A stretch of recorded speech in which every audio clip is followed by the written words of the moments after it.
Hello, good creatures, and welcome. My name is Petrina Calder, and today on The Creatures We Become, we are doing something a little different.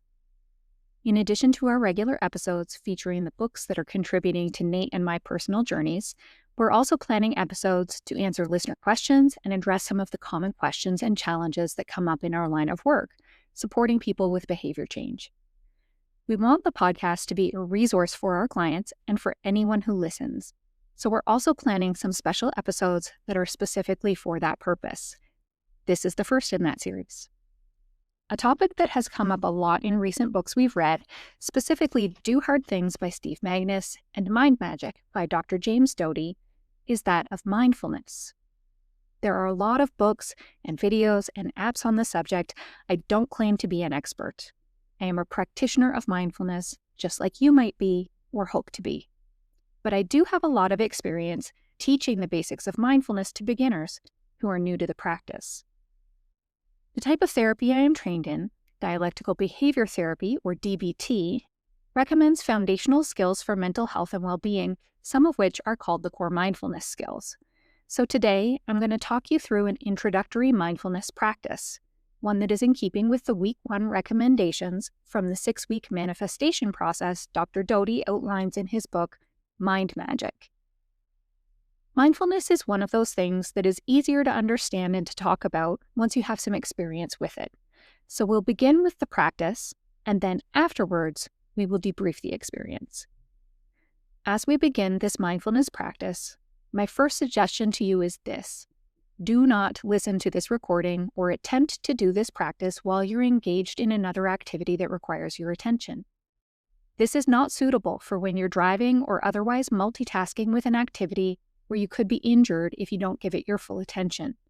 So if that's you right now, please hit the pause button and come back to this later. With that out of the way, let's begin.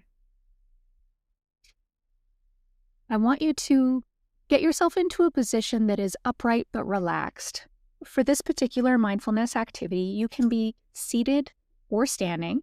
However, I would recommend that if you're going to be standing while you're listening to this activity and giving it your full attention, do so in a place where you can rest your hands on something. I'm going to ask you to close your eyes during this activity, and sometimes when we close our eyes while standing, it can be easy to lose our sense of where we are in space. So having just something that you can rest your hands on will help you stay grounded and make sure that you don't lose your balance.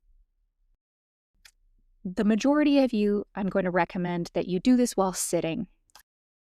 This is a practice where if you can really relax the muscles of your body and just let the chair or the sofa support you where you are, that might be a little bit easier for you in terms of allowing your mind to focus your attention on the place you would like your attention to be. So, with that, I would like you to sit in an upright but relaxed posture. If you are comfortable doing so, I'm also going to ask you to close your eyes. But if you're not comfortable with closing your eyes, then I would encourage you to just rest your eyes on the surface that's in front of you so that the muscles that are around your eyes relax.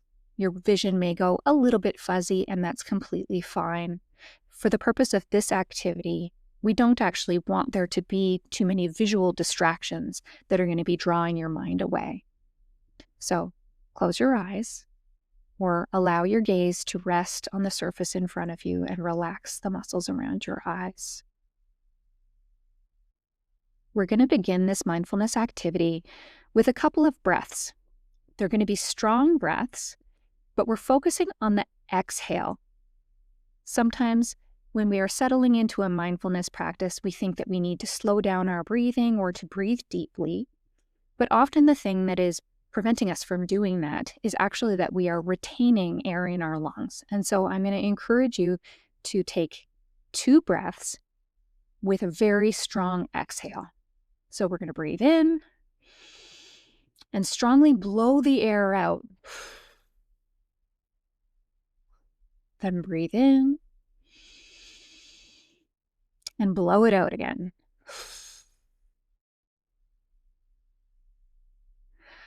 Now from here, I want you to just let your breathing relax.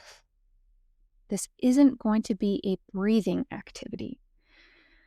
So just let your lungs do their thing.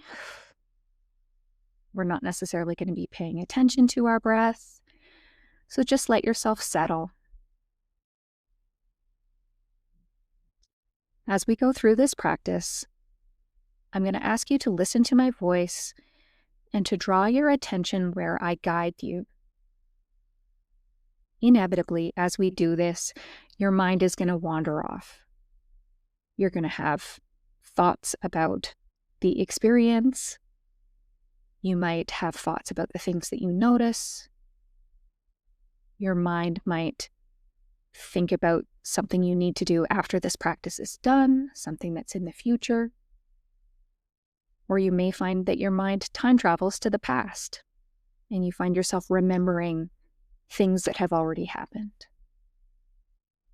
Your task during this mindfulness activity, when you notice that your mind has wandered off to think about the past or the future, or to have an opinion about what's happening in this current moment, is to simply notice that that's the thought that has come into your mind, and to set that thought aside and bring it back to focusing on whatever it is that I'm asking you to draw your attention to. So to begin with, I want you to notice how your weight is supported on the surface that is supporting you.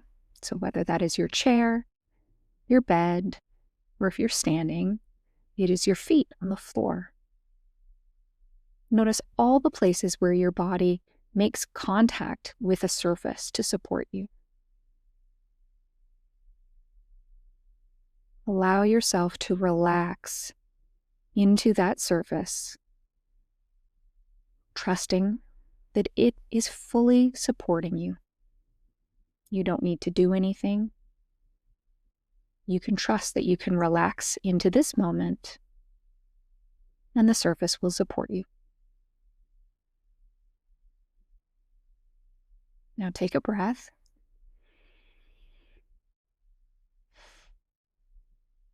And I want you to bring your attention all the way down into your feet. I want you to wiggle your toes. You to rock your feet back and forth. And then I want you to settle your feet on the floor or whatever surface is supporting you. And just notice. Notice the spaces or lack of space between your toes. Notice where on the bottom of your feet the weight of your legs is supported. Notice if there are any sensations in your feet, pleasant or unpleasant. Give your toes another little wiggle. Let your feet settle. And take a breath.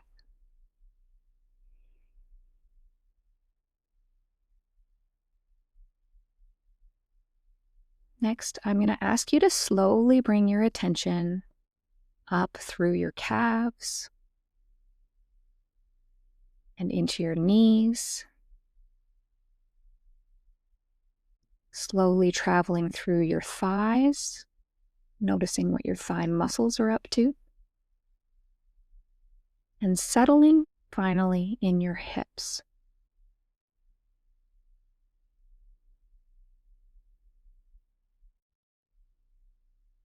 I want you to notice how your hips support you. I want you to notice if there's any tension in the muscles of your hips, your pelvic floor, your glutes, or your hamstrings or your quadriceps attached to your hips. Just notice. And then I want you to wiggle a little bit. Whether you're sitting or standing, this might look a little bit different, but you could try squeezing one glute muscle and then the other. You could try rocking the weight from one hip to the other if you are seated. And after you've had a little bit of a wiggle, I want you to settle back into your sitting posture and just allow your hips to do their job of supporting your weight upright in your seated posture. Notice if there is tension. Particularly notice, is there tension on one side more than the other?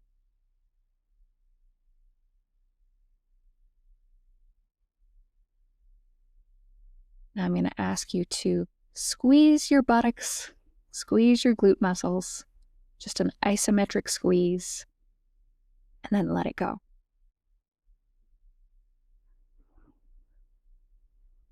And relax into that upright posture,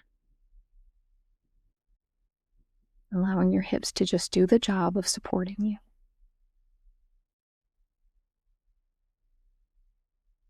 Now take a breath.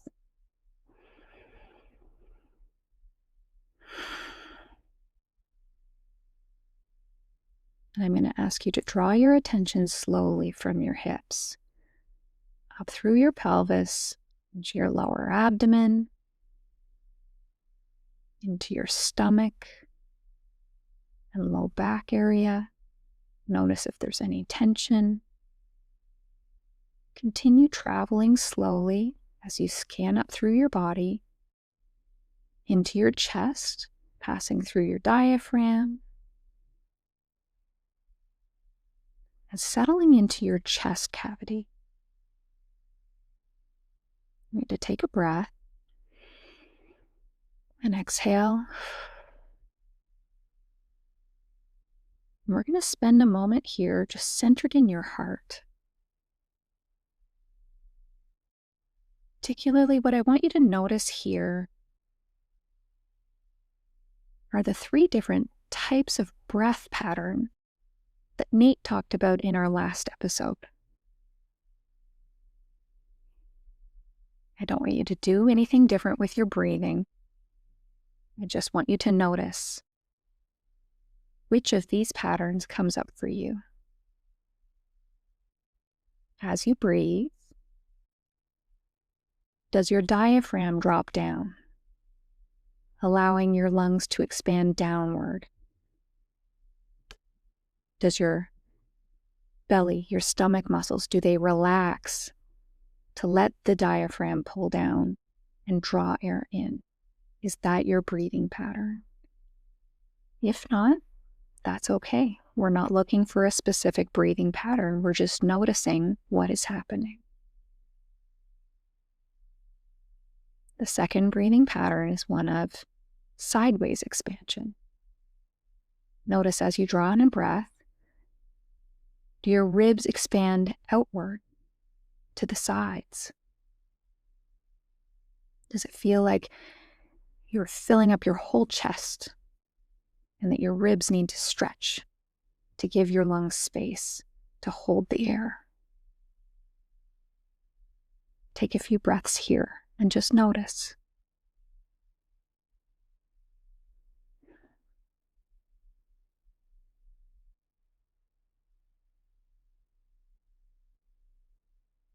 The last breathing pattern that you might notice is one where the upper part of your chest is rising and falling.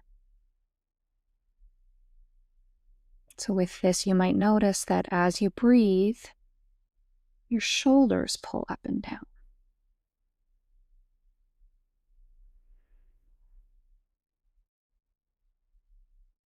Breathing into the top of your lungs. So just notice. We'll take a few more breaths here.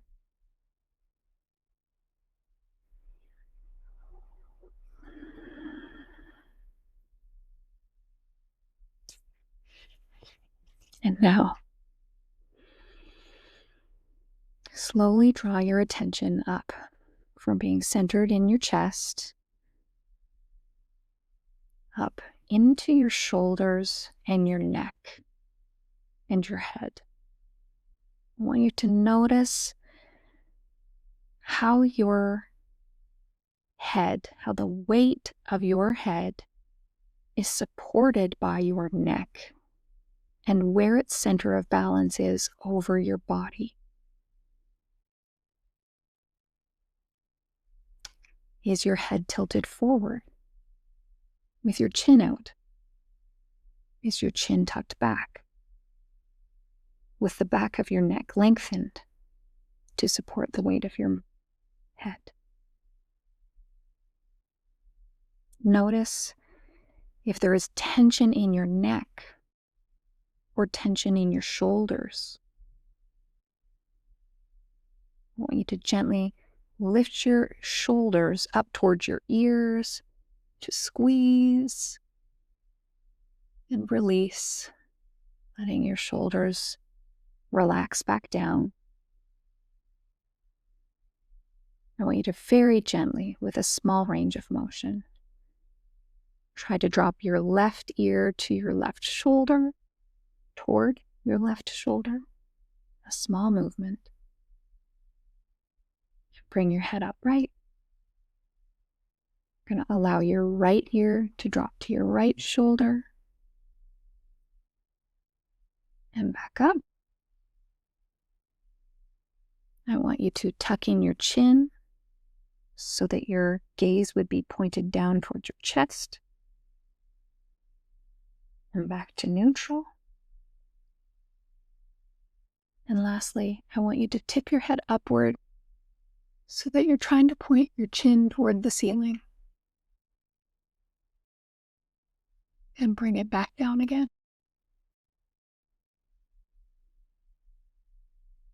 Bring your shoulders up to your ears to give one more squeeze.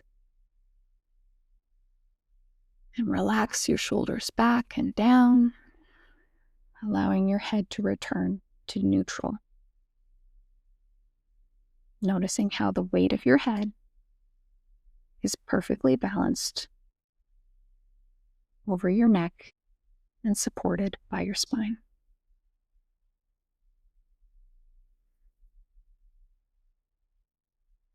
Take a breath.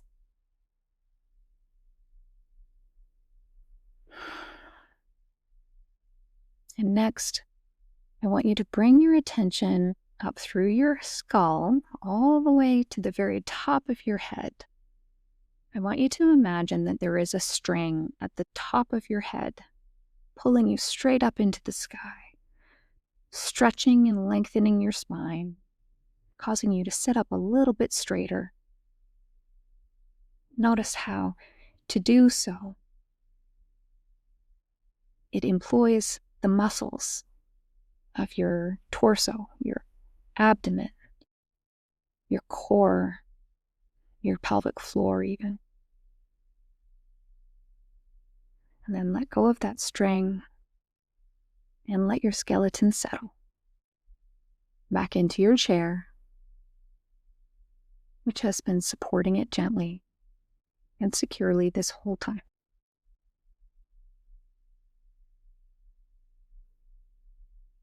Now we're going to take a few more strong breaths. So that's a big breath in with a strong exhale. We'll do this twice. Deep breath in. Blow it out. Deep breath in. Blow it out.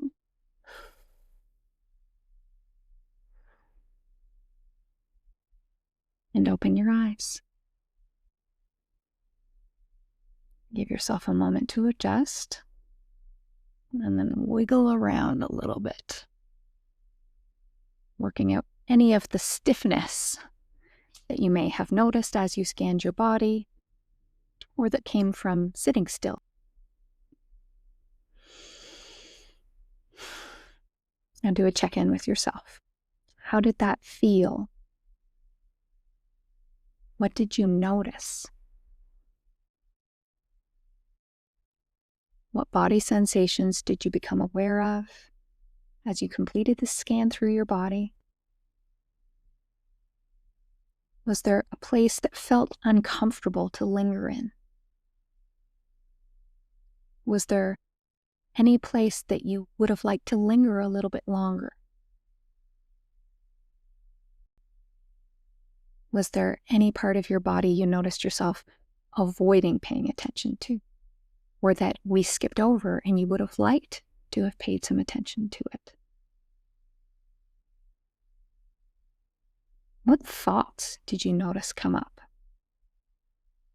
as you went through this mindfulness practice? Did you like it? Did you hate it? Both experiences are valid. There is no right or wrong when it comes to mindfulness. There's just experiences. This type of mindfulness practice is called a body scan. Some people love these kinds of mindfulness practices, but not everybody does. I have equally encountered the same number of people who hate this practice. I find it is particularly challenging for anybody who is living with chronic pain or is maybe just carrying a lot of tension and stress. This is not necessarily a relaxing experience for some people, but just as many people may find it relaxing. So there's no right or wrong here. And I want to say that to just kind of validate that whatever your experience was, it was correct. One of the things that comes up when people are new to mindfulness practice is that they're not sure what's normal or not normal. And it is okay to also have preferences, what you like and dislike about different types of mindfulness. The reason I started with this mindfulness practice today is because one of the things that many beginners find really useful and helpful when developing a mindfulness practice is to have what I call a task-oriented mindfulness practice. That's where there is somebody who is guiding you through the experience, whose voice you can listen to, who is telling you what it is you should be paying attention to. Having a task for your mind to attend to can sometimes be helpful when you are new to mindfulness.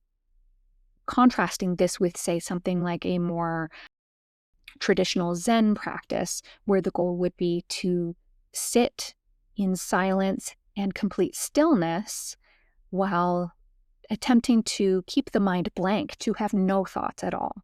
Sometimes that kind of a mindfulness practice is challenging. There isn't something to put your attention on, and so the thoughts tend to wander even more.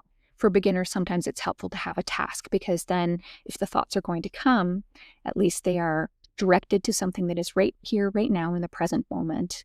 They can focus on it. Having the external voice guide you through this practice can be a way to get into mindfulness that doesn't feel as daunting. So that was our first experience. It would be completely normal for you to notice that your mind had opinions about it, that you liked or didn't like it, or that you became aware of sensations in your body that you liked or did not like. It's also completely normal if your mind wandered away. So if you found yourself thinking about other things, if you found yourself judging the experience like, this is boring, when is this going to be done? How long is this going to go on for? And it's one of the challenges of this particular mindfulness activity is that I didn't tell you in advance how long it was going to take. Now, because this is a recording, you can see on the timer approximately how long this video or this audio recording is, but you don't know how long the mindfulness practice component of this recording was going to be. And so it would also be completely normal if you found yourself wondering, how long is this going to go on for? When is she done? You may have also found yourself thinking about the past, other experiences you've had with this kind of a mindfulness practice, or you may have had thoughts that were completely unrelated to this practice. So thinking about a tough conversation you had with a loved one yesterday, or thinking about what you've got to do at work tomorrow. Sometimes those kinds of thoughts can intrude into our minds. It can be hard to just stay here in the present moment and not have our mind wander off. But that is the whole point of a mindfulness practice, is to train our minds to focus our attention where we choose for our attention to go. And while we are doing that, to then notice all of the myriad ways that our mind struggles to do that.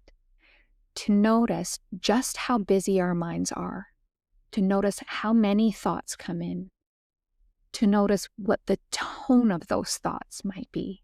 So, for example, if somebody is thinking a lot about the past, particularly if it is difficult things from the past, like a tough conversation or a mistake that was made, then sometimes the emotions and the tone of those thoughts are more ones of, say, regret or guilt or anger, versus thoughts that come into our mind that are more future-oriented. Now, sometimes those thoughts can be hopeful, but more often than not, those thoughts are related to anxieties, to worries, that there is a sense of urgency, of feeling that we're going to forget to do something, or that something really important is coming up, and so we need to mentally prepare for that. We need to be aware of those thoughts in order to be able to choose whether or not they are helpful to us in the moment. And in those moments where it's not helpful, practicing mindfulness gives us the experience of then turning our mind from one train of thought away from it towards something else. So in this particular experience, you may have had the experience where your mind was thinking about something else, and the practice of mindfulness is then noticing that your mind has wandered off and catching the thought and bring your attention back to focusing on my voice and focusing on the instructions I was giving of whatever part of the body scan we may have been in at that time. That is the exercise of noticing when your thoughts go off and you catch them and you bring your attention back to where you want it to be. In this day and age, having control of your own attention so that you are in control of what you are paying attention to, so that you are not constantly being distracted or manipulated by things in your external environment that are vying for your attention. Being able to control your own attention and bring it back to where you want it to be is a superpower of a life skill. But it is something that requires development. Just like if you want to get strong in the gym, say if you want to get your first pull-up, you are going to have to do some of the developmental strengthening skills for that task. You're going to have to go in and do some pulling movements. You're going to have to go and do some assisted pull-ups. You are going to need to develop the grip strength to be able to hang and support your own weight. And you are going to need to build up your tolerance and your capacity, your strength to do those things over time toward the goal of being able to do the pull-up. And the same thing happens with mindfulness. And so if you've struggled to turn your attention away from whatever was distracting your mind and back towards this task, just know that that is completely normal. And that the point of a daily mindfulness habit is to develop the skill. You are putting in the reps of being able to turn your attention. Turning your attention in a moment of crisis or in an important moment in your life where you need to pay attention to what is going on is a really important skill to have. And if you don't develop that skill outside of an important or an urgent or a crisis situation, that skill will then not be available for you when you need it. So that's why a daily mindfulness practice where you are simply putting in the reps of developing this capacity inside yourself every day is where the magic happens. You don't need to make it complicated. We are providing this recording as one way that you could just do a daily check-in with yourself. You can isolate the part of this recording that is just the mindfulness activity and simply listen to it. We're intending to put out a few more of these recordings as well so that you have some options. And as I said before, there are also lots of really great resources out there already and apps as well, things like the Calm app or the Headspace app. And there are numerous others as well. You also don't need any support to do a mindfulness practice. The next time we do a recording, I will do a mindfulness practice, so there will just be a timer, where I'm going to walk you through the setup for doing just a sitting mindfulness where all you're going to do is follow your breath. In that case, you don't need an audio recording for it. Once you've learned it, you'll be able to do it anywhere. And so, if this was your first experience of mindfulness, I sincerely hope that it was a positive one. And if you are looking to develop a mindfulness practice consistently, then please feel free to come back and let us know. Please reach out on the social media channels and let us know what you think. If you would like some more of this kind of content, we really look forward to getting your feedback and to tailoring this content and these resources to what our audience needs, what our clients need. And so with that, this has been Petrina Calder, and this podcast is The Creatures We Become. You can find us on Spotify, Apple Podcasts, and YouTube at The Creatures We Become. We also post on TikTok and on Instagram under The Creatures We Become. My name is Petrina Calder. You can also find me on Instagram and on TikTok, and you are welcome to comment and give us your feedback or ask your questions on any of those social media channels. I hope you've enjoyed this experience, and have a great day.